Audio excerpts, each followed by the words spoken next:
Hello everyone, today in this video we will discuss how to fix mobile hotspot not working on Galaxy A57. Let's start the video first of all. If you want to fix this problem, open quick settings panel, so just swipe down and click on this power icon and click on restart.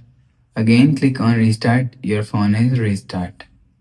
After restarting, enter your phone PIN, you will see your problem is solved. But if it not solved, again open quick settings panel and turn on hotspot and turn off hotspot. Turn on or turn off hotspot 1 to 3 times. After the process, you will see your problem is solved. But if it not solved, so check your internet connection is work properly.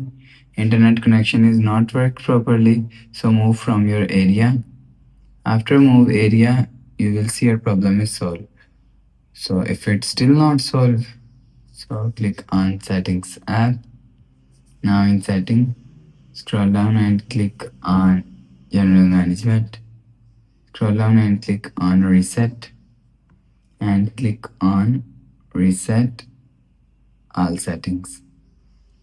Click on reset settings, enter your phone PIN, click on continue and you will see your problem is solved. After the process, go back to home screen. So that's how you can fix mobile hotspot not working on Galaxy A57. If you like the video, please subscribe. Thanks for watching.